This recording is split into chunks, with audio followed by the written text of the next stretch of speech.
Welcome grade 8 to another video on Pythagorean theorem.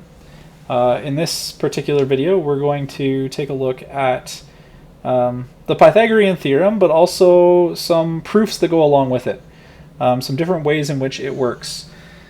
If you remember from our previous video, the main concept of the Pythagorean theorem is that in a triangle, if the square of the longest side, so we'll say that's C, we also call that the hypotenuse. If the square of the longest side is equal to the sum of the square of the other two sides, so if C squared equals A squared plus B squared, then the angle opposite the longest side has to be 90 degrees. So in other words, what we're doing is we're using the Pythagorean theorem in order to verify different things about angles. It's nothing different than what we've been doing. It's just thinking about the Pythagorean theorem in a different way. We've thought about Pythagorean theorem in the previous video in terms of side lengths. Now we're swapping it on its head and we're saying, if the Pythagorean theorem holds true, then what can that tell us about side lengths in verifying whether this is a right angle triangle?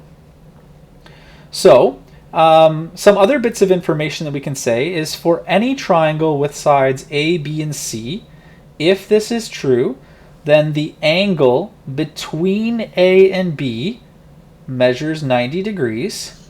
So between these two has to equal 90 degrees, and it is a right angle triangle. If we know the lengths of the side of a triangle, we can use the converse Pythagorean theorem, which is what this is called, to test whether the given triangle is right angled. And that's what we're going to do now. We are going to be just using side lengths to help to determine if it is a right angle triangle or not. We're not going to be given this little box this time. We're going to have to figure out whether it is. And basically, our way of figuring out whether it is a right angle triangle or not is if this theory holds up, if that formula holds up. For those of you who might feel a little bit lost by that, let's step through two different example questions that might help explain as we go through what this means. Example 4. Example 4 says determine whether each of the following triangles is right angle. So we're given triangles. We're given triangle ABC. Now, I'm not going to draw that little box there because we don't know yet whether it's a right angle triangle or not. And we're told that this is 55, this is 48, and this is 73. So we have to verify, and our way of doing that is going to be using the Pythagorean theorem. So let's plug in what the Pythagorean theorem would be. 48 squared plus 55 squared must equal 73 squared. And we have to see whether that holds up. So 48 squared is going to be 2,304 plus 55 squared is going to be 3,025, and 73 squared is going to be 5,329. So we have to see if these two add together actually equal that value. So 2,304 plus 3,025 equals 5,329. We have 5,329 equals 5,329. What that means is when we plug these values in, it works with the Pythagorean theorem, which means the angle opposite to the longest side length must be a right angle. So therefore, because of the converse of the Pythagorean theorem, this checks out. So the way that we would actually write this is kind of fancy. Hence, triangle ABC is right angled at angle C. And we know that because of the converse of the Pythagorean theorem. So a big fancy term, but this is a lot what math gets into as you get further. proving that something is true using the math that we already know. Let's take a look at another one, and let's see if this proves it right or wrong again. We have another triangle. Again, we're testing to see whether it's a right angle or not. This is 20, this is 21, and this is 30. So 20 squared plus 21 squared equals 30 squared. So 400 plus 21 squared is 441 equals, and 30 squared is going to be 900. So add these together, we get 841 equals 900, and it certainly does not, which means that this is not a right angle triangle. We can use the word hence again, or therefore. PQR is not a right-angled triangle. So we're able to use the Pythagorean theorem to verify angle sizes and to verify whether something is a right angle triangle or not in that particular question. Let's take a look at example 5, our final example here.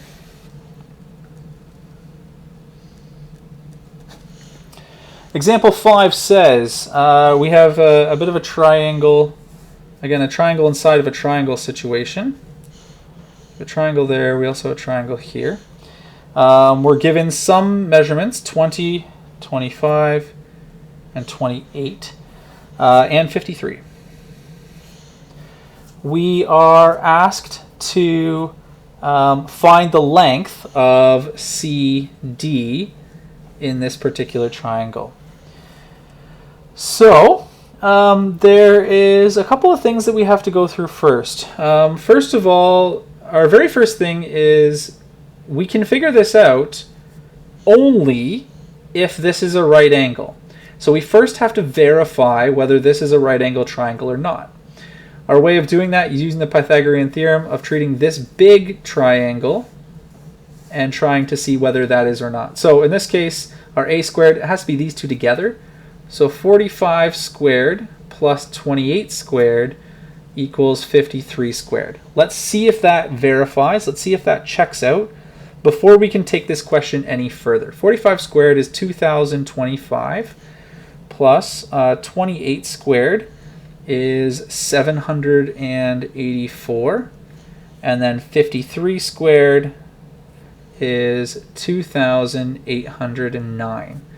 And when we add these together, that equals 2,809. So that does check, which means that this is a right angle triangle. So that's good news. And now we use these bits of information of this side length and this side length to figure out this side length. So 25 squared plus 28 squared equals c squared. 25 squared is going to be 625 plus 28 squared is going to be 784. When I add those together, 625 plus 784, that equals 1,409. Take the square root of both sides. The square root of 1,409 would equal roughly 37.5, or at least that's what it would be when we rounded it to three significant figures for our C value for this missing side length. So there you have it. Using Pythagorean theorem, we first of all verified that it was a right angle triangle using the converse of Pythagorean theorem.